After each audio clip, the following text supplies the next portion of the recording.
Eyes up here.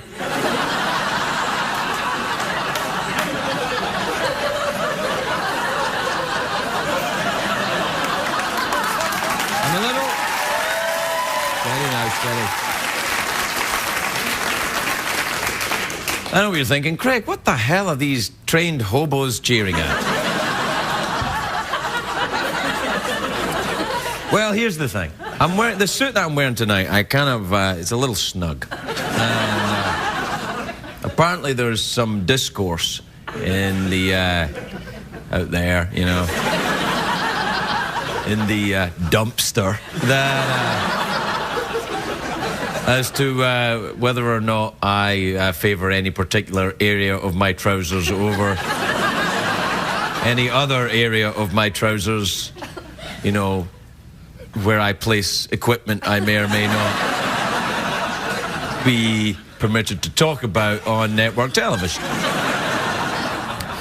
And as the audience in the studio here were, you know, laughing at me and trying to figure out what went where in my pants, a challenge was laid down to me. They said, hey, when the show starts, why don't you talk about that for 2 minutes? And I'm like, I can't talk about something I can't talk about for 2 minutes. I can't do that. I've got to be able to talk about what I'm talking about, or else it would be like being married. So,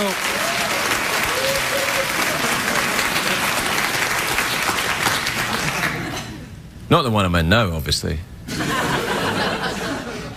Sorry, honey. She's the only person who knows the secret of my pants.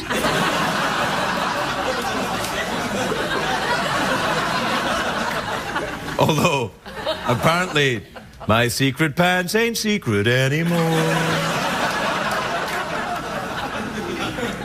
Well, how about that? I talked 2.5 minutes about something I can't talk about. We'll be back after the commercial break then.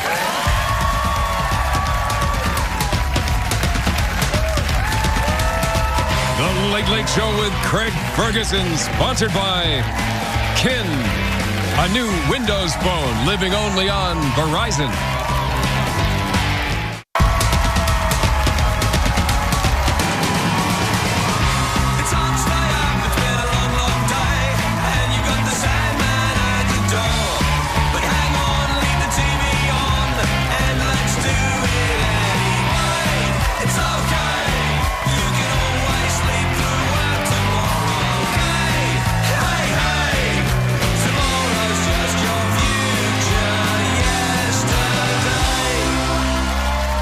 Ladies and gentlemen, Craig Ferguson.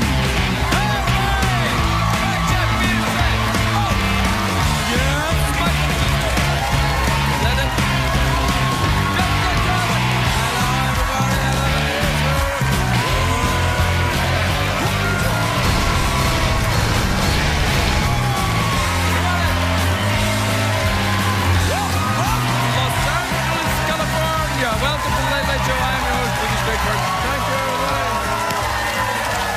It's great. Great, everybody. Thanks. Awesome.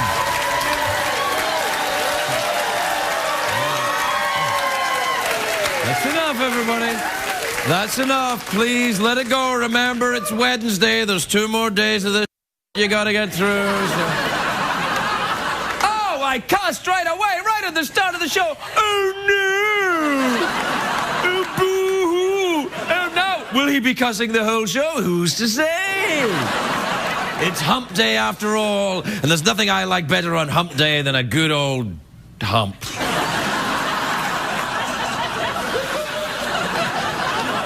And we know lots of different words for hump on this show, don't we, Michael? Some of them are okay to say, and some of them are not. Correct, Jeff? Meow. Exactly. It's me and him against you from now on, buddy. Right, Jeff? Yeah, is right. I love this job. And I love this robot. I think I'm in love. Yeah, all right, that's enough, Jeff. Hey.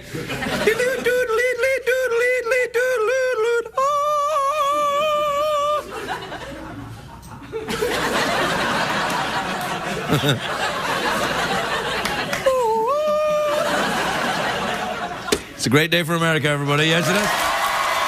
Yeah, it is. It's a great day for America. It is a great day for one of my favourite musicians, a musical legend, Pete Townsend of The Who, who turns 65 today. Happy birthday, Pete. It's retirement age. He's won a Grammy Award, a Tony Award, and today the biggest award of all, the lifetime supply of Metamucil.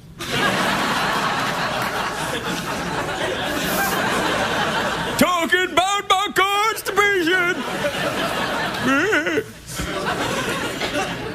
You know who else has a birthday? Peter Mayhew has a birthday today. Who's that, I hear you ask? Peter Mayhew played Chewbacca in the Star Wars movies. Ah, you see?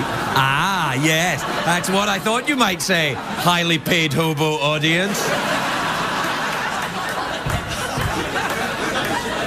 Now, Chewbacca and Pete Townsend are very different, of course. One is a big, noisy ape who I think is secretly in love with Harrison Ford, and the other one is Chewbacca. I'm kidding. Happy birthday, Pete. Anyway, it's been crazy week for me. It's been nuts. It was my birthday on Monday. I know, but thank you.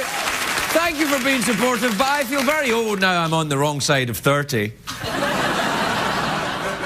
And yesterday I was so busy feeling sorry for myself about being old, I forgot what day it was yesterday. I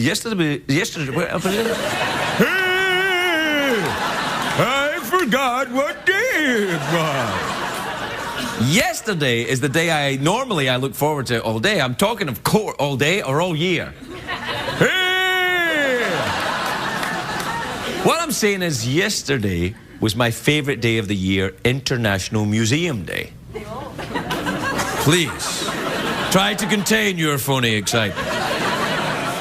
Do we have a graphic for Museum Day?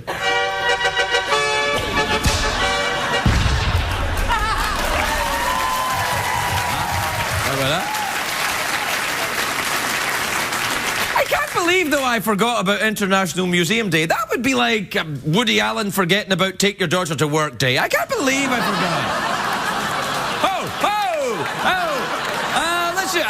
I get ooed. I'm the one that gets ooed. Fine, just so as we know. Just so as we know. Anyway, International Museum Day is a real day, by the way. It started in 1977-ish, and it's celebrated all over the world, hence the word international. Museums are an important part of our culture. They need an international day, just like pancakes are an important part of our culture. They need an international house. Pablo Picasso once said, "Give me a museum and I'll fill it." I say the same thing. I say the same thing. I say the same thing about my Speedos. Give me Speedos and I will fill them. Meow. Thanks, Jeff. Everybody loves museums, though, especially when Ben Stiller spends a night in one. That's hilarious. But public museums haven't been around that long. The first public museums opened in the 17th century, during the Age of Enlightenment. Now, I know what you're thinking. Here we go again. Another late-night host banging on about the Age of Enlightenment. Didn't Carson Daly do this last week?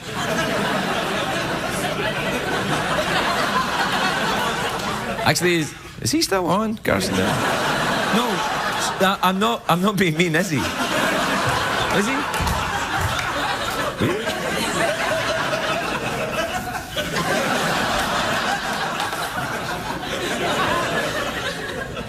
Good. Anyway, until the Age of Enlightenment, museums weren't meant for the public. You know, the old artifacts and paintings, they were kept in private.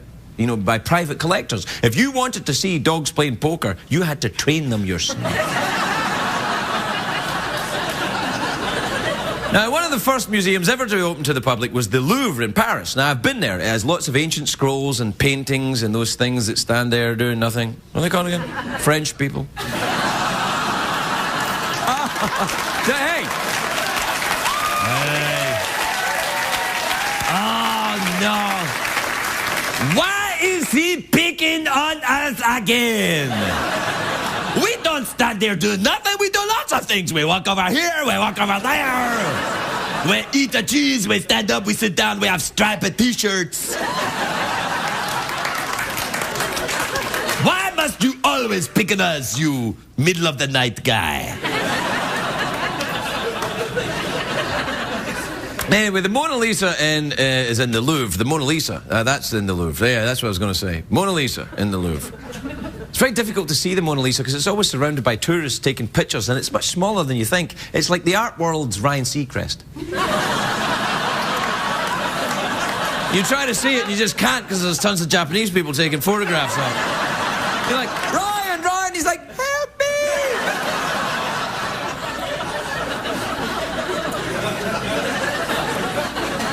The only complaint about museums is they don't let you touch the stuff, like strip clubs.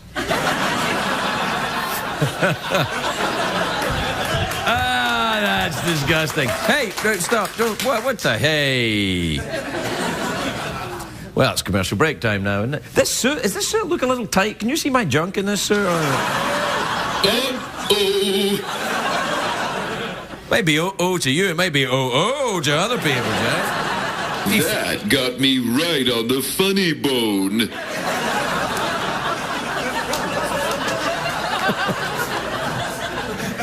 I love the lady at the end who's just like staring at the robot, really freaked out. Like, you were just like...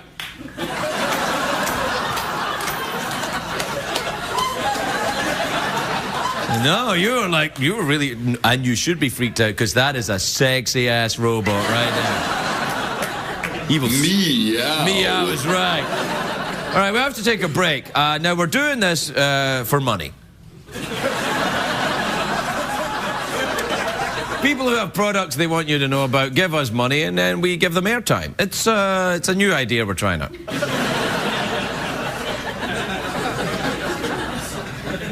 All right. Well, okay, go then. Do your thing. There you go.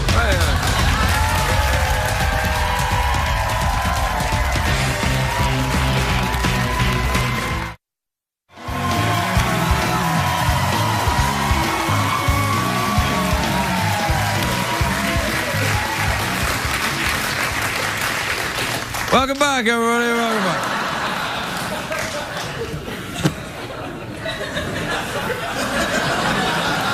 I know, it's like magic.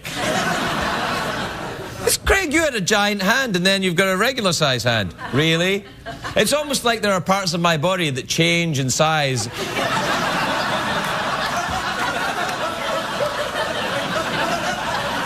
Depending on how I feel at the time.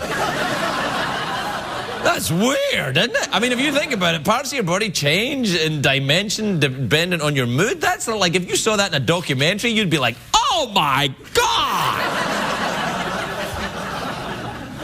Well, or you might be going, or you might not say, oh my God. You might go, oh.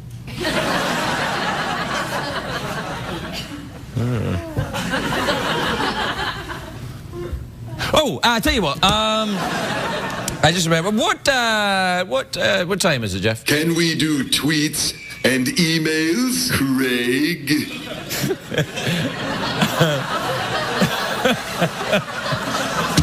Yes, Jeff, my buddy, we can. Roll the jingle, will you?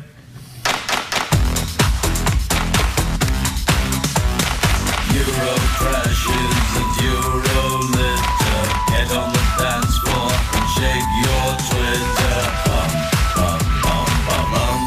Check the tweets. Plus emails. Plus emails. All right, we'll check the tweets. Check the tweets. Check the emails. The doorbell? Who could be at the door? That's it. What? It's Don Glover, everybody. Don Glover. Wow. Don Glover from NBC. BBC's Community. Yeah, how's and it the going? internet. And the internet. Yeah, how are you doing, Don? I'm doing good. How are you, man? You know, I'm all right apart from this suit. It's a little snug. It's a little snug. Yeah. It's a little, but your pants are a little snug. My pants are not, but that's the way I like them. Yeah. I wear them like that on purpose. I see you're a bit. I'm a bit more kind of MSNBC. You're a bit more Fox. Mm-hmm. I lean to the left. He leans to the right. Hey, Don. Are we gonna flirt the whole interview? Like, It's not an interview, buddy. I'm just like I'm doing the tweets and emails. You turned up here. I don't know what I'm doing. I was in the neighborhood. I was. All right. Well, would you? I saw you walking by actually. Yeah. Would you like to? You like to help me with the tweets and emails? I'd love to. All right. Great. Just stay out of my way if anything tricky comes up. All right. All right. All right.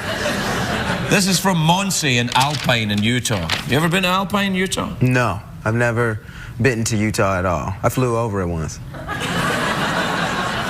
Airplane or hot air balloon?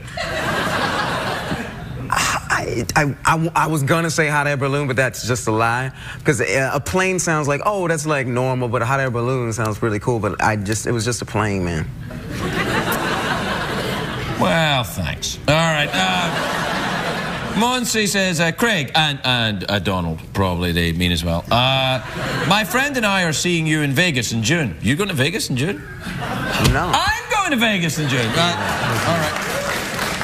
Well, I get a round of applause for stating my intention to go to Vegas? This seems slightly over-enthusiastic to you? Anyway, I'm going to Vegas in June, and my friend and I are going to seeing you in Vegas in June. Mm-hmm. What are some fun things for two innocent girls to do in Vegas? Innocence in quotes. Innocence in quotes, yeah. I think what it means is that they're sluts. Yeah. I just mean that. It kind of does. Just like I don't think so. I think what happens is they've got that thing about they are regular innocent girls in their everyday lives. Mm-hmm. Not innocent, but you know. But it's gonna be like girls. play. It's gonna be play like little like slutty, like play a little slutty. Just like I'm gonna wear half of a bra today, or something like that. I'll wear something a little bit low cut. Yeah, but when I turn up with a frogman suit and the barrel of custard, they're like, no. That's you on Craigslist? That's me on Craigslist. Okay. Yeah. All right, here's another one. This is from Karen in New York. There's a picture over there. You see her? A lovely girl. Oh, this is sweet. Yeah, looks a bit like a bird. Yeah. Dear Craig, there's a rumor going around that Dr. Phil is not really bald. Do you believe it? I started that rumor. Oh, really? Yeah. I'm trying to start this feud with Dr. Phil where I'm saying he's not really bald. Well, you know, Community is taped right next door to Dr. Phil. Did you know that? Oh, so you've seen him going into work with his full head of hair? Yeah, we mess with him all the time. Right. Yeah. So I've seen him go in with like a huge afro. Right. And then on the show, I'm like, that's not you. So what, he gets makeup artists put a bald wig on him and then put it down and smooth it back. But he's got a giant afro? Huge red afro. Red? Yeah. Well, thanks for that, Dawn. And now we know the truth about Dr. Phil, who's not really bald. CBS cares. This is from Justin in South Carolina. Ever been to South Carolina? Yes. Ah, right. Where? I don't even remember. I think I was on like one of those like small like Gullah Islands off of it just for a little bit. We used to do like. How'd you get there? Plane or air balloon? Plane again. Plane again. You're a disappointment to me. You sound like my dad or something. That's right. Well, maybe I am.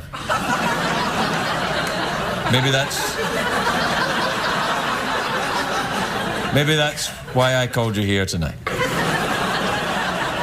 Son. This is amazing.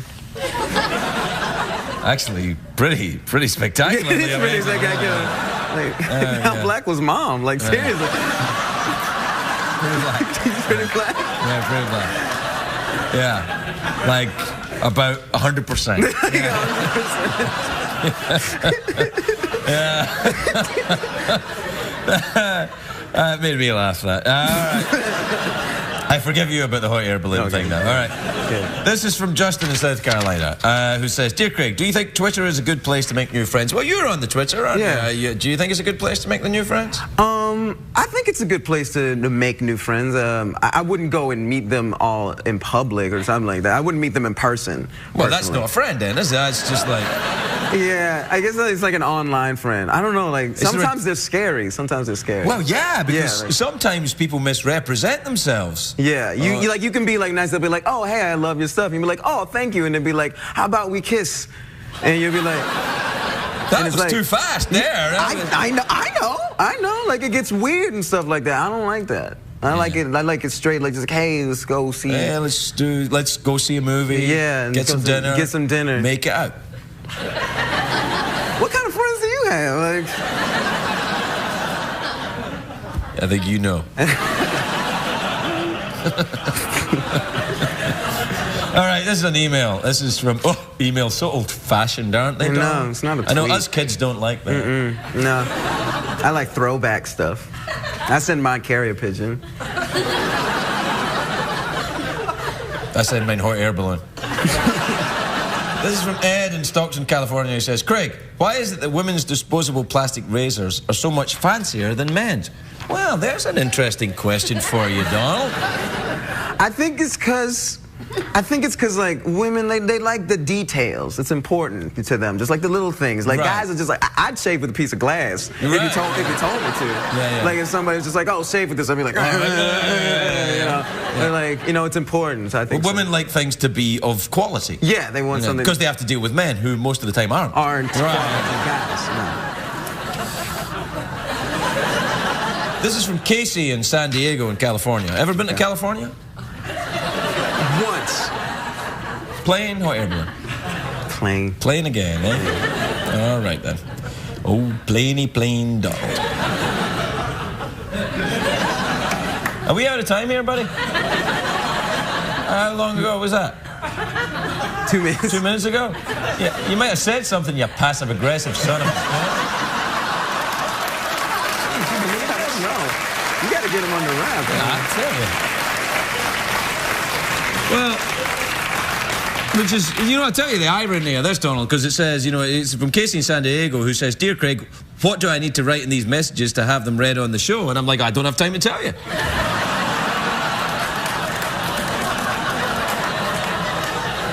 There's irony for you right there. That's a lot of irony. That's straight up irony. Yeah. We got to go. Do you want to talk to your mom before we go? Hi, Mom. You should be in bed.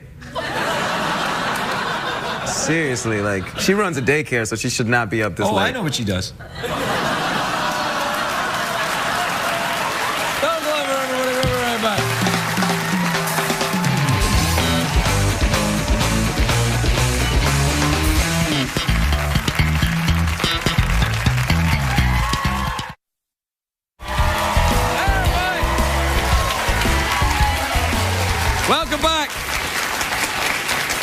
Welcome back, everybody.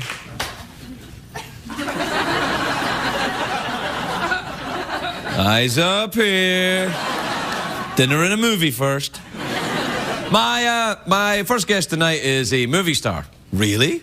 Then what's he doing here? I don't know. He's eccentric. He's a movie star. He's in a new film, The Special Relationship, which premieres May 29th on HBO. Take a look at this. Could I offer one piece of serious advice? If it's not too presumptuous or self-aggrandizing. Can I make a disclaimer here, please? Feel free to ignore him. No, please, I'd like to hear it. Hit the ground running. Now, we got off to a bad start, and it's taken us 4 years to recover. The other thing is to start thinking now about what you want your legacy to be. In an office less than a month, you want me to work out my legacy? No, Bill's right. Because if you don't do it, other people will do it for you. Legacy is reductive. People tend to remember you for one thing. You have to make sure you get ahead and define what that is. Oh, there's irony. Oh, that's irony. That's as ironic as what happened with Don Glover in that email, except in a sort of presidential level.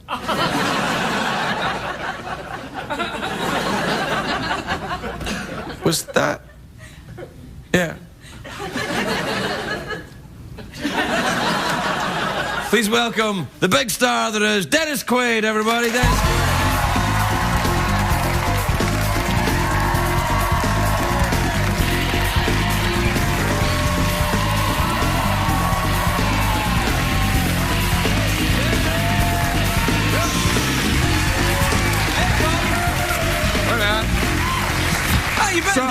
Well, as you can see, I just finished doing the Dan Quayle story. Yeah.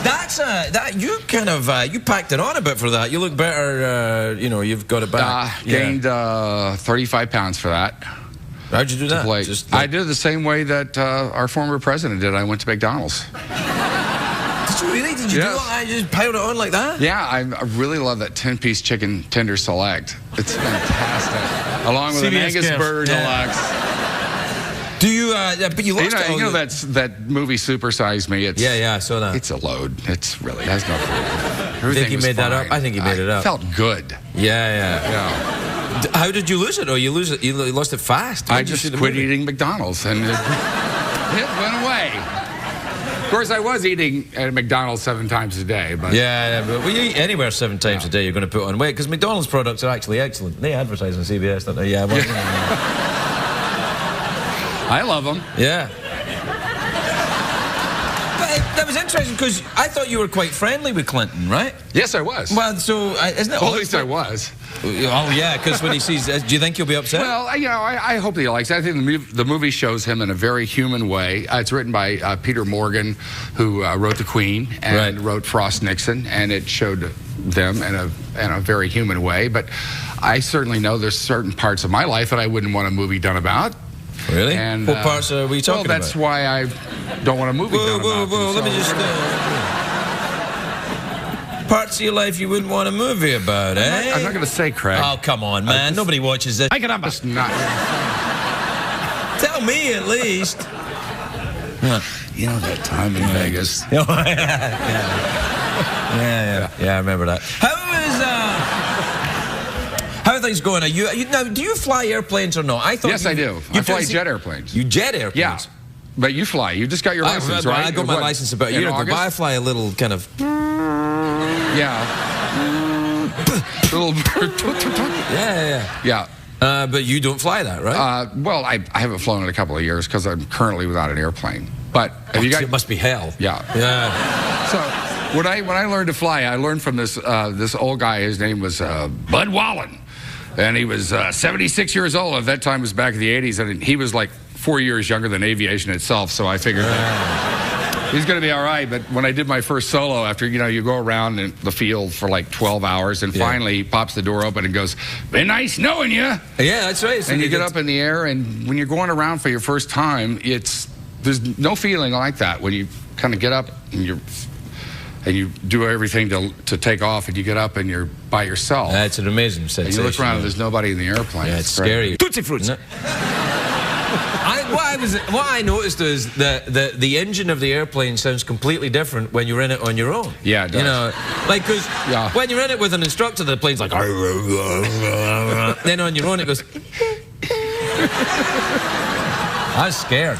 Yeah. Yeah. So you worked your way up to jet airplanes then? Yeah, I finally did the whole thing because I had to. Yeah. Yeah. I don't know. But now I miss what I really miss is just flying around in your...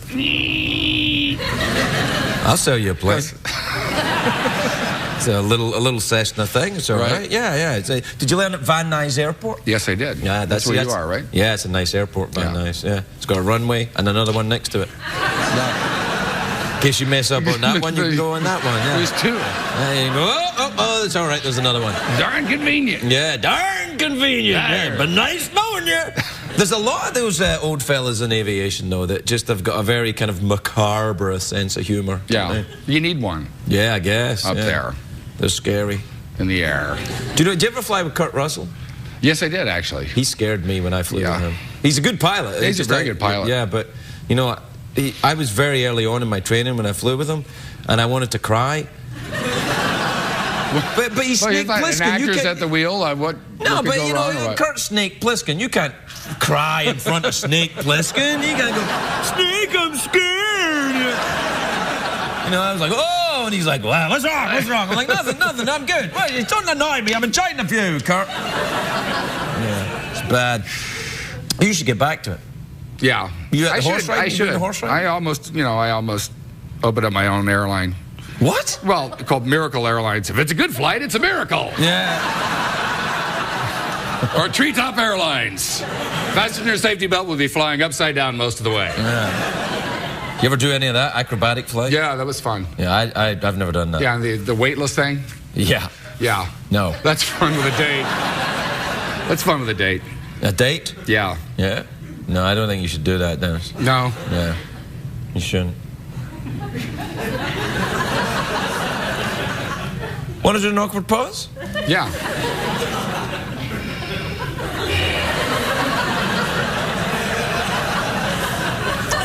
So.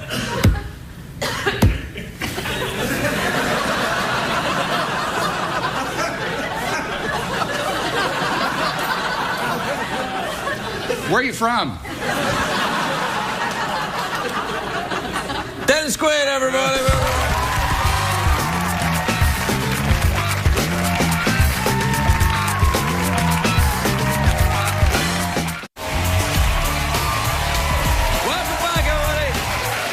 Welcome back to the Shoot 'em from the Waist Up show.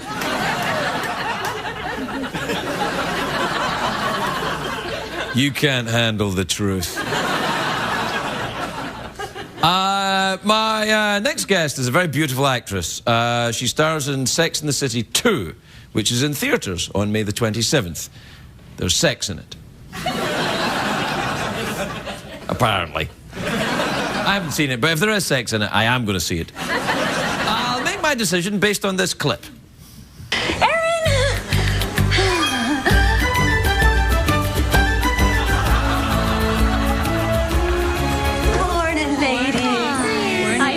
Quite the glorious wedding. Ah, 'twas. Now, I know a little girl who would just love to practice her cartwheels on the lawn. Yay! Come to me, little pet. And you have yourselves a lovely morning. You too. Thanks, Erin. Yeah. Oh, that is so sweet. That's your nanny? I wasn't going to see that movie, but I'm going to see it now. I'm not kidding. Please welcome Alice Eve, everybody. Alice Eve.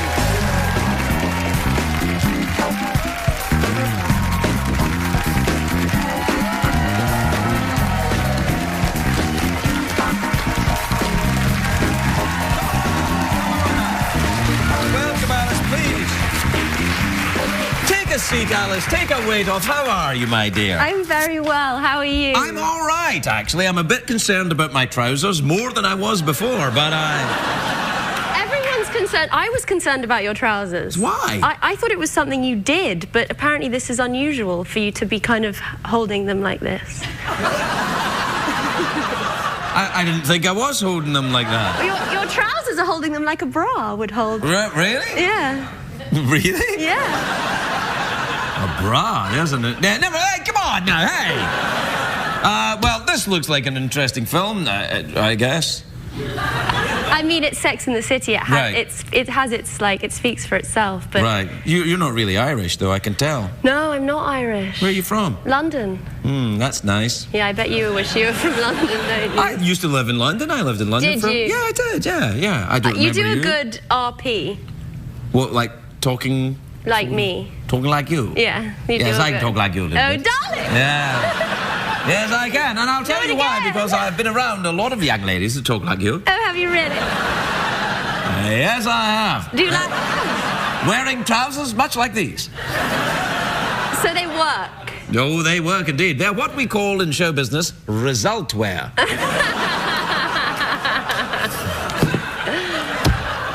How are you? I like your gold shoes, by the way. Are you very, very wealthy? Like Iron Man in this outfit. No, you don't. Red and... Well, I'll take that as a compliment. It is. It's a great compliment. Robert Downey Jr. was here last week, and you look nothing like him, I'm delighted to say. I saw that. It was great. What, with Robert? Yeah. Yeah, do you know him? No, but I watched him. He's a weird guy. Oh, really? Yeah. Yeah, but that's all right. He's an actor. They're kind of weird. Yeah, they are weird, aren't they? Yes. I'm becoming weird, I think, as a result of being an actor. It's a weird making You weren't job. weird before? I was just a girl before. You've never been just a girl. I'm not kidding.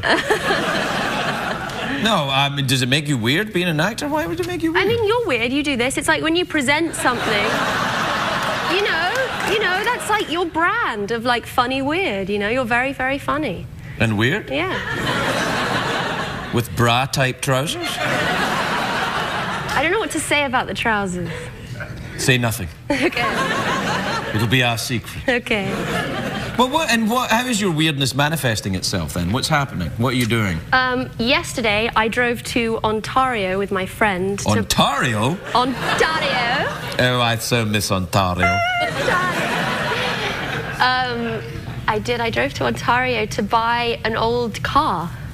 I think that's pretty risky for a girl who doesn't really know about cars. Well, what kind of a car was it?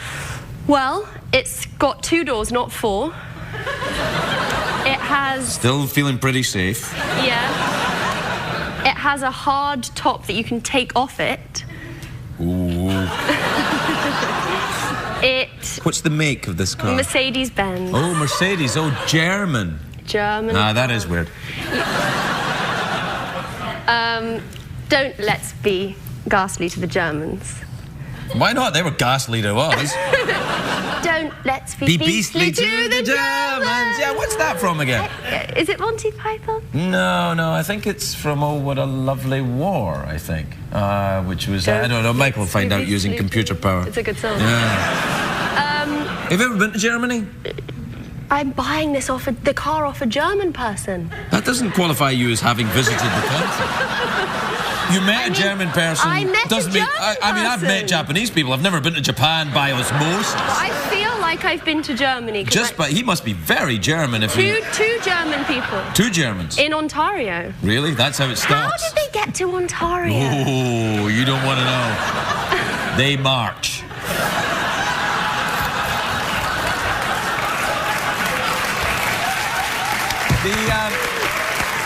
Now listen, tell me, so that means you're now living in LA then? You've given up living in London? Well, I haven't. I can't give up on London, but I live between the 2. Right. I miss my family are in London. Right. What part of London do you live in? Like Ladbroke Grove, Notting Hill. Oh, that's very nice. Yeah, it is nice. Yeah, I used to live in Islington. Right, this is boring for everyone there. So's the rest of the show. You must remember, I really don't care. It works. Yes. So you live half of the year in London and half of the year here, and you have 2 cars then? Mercedes. Both Mercedes? I'm not remotely rich. I just have an old... Starting to sound a little bit rich. I know. And these aren't my shoes. I'll have to give them back. To me?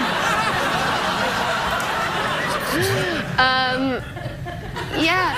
Why do you have to give them back? You should keep them. I know. What should we do? What about that? Because you do plugs, don't you, for money? Sure. Do you? You why not? You said in a show you were doing this for money. Yeah, I'm kind of a hooker. Right. Right. So what do you need? These. Let me take care of this. Who made them for you? No one made them for me. Christian Louboutin made them, but look at the sole. I can see that sole's all bust up there. Yeah. You probably don't want those ones back then, Christian. They're nice though. They look nice on the monitor. They look lovely. Let's be beastly to the Germans. Don't they? They sparkle. Yeah, no, they're good. I'm just watching the show. It's good. It looks good, doesn't it? Oh, yes, it does, young lady. I think I'm in love. Yeah, me too, Jeff. All right, we gotta go. Alice Eve, everybody. We'll be right back.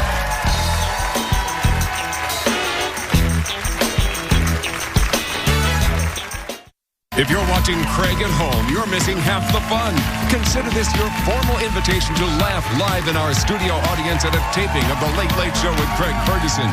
Please give us a call at 213-833-6469 or visit our website at cbs.com. What did we learn on the show tonight, Craig?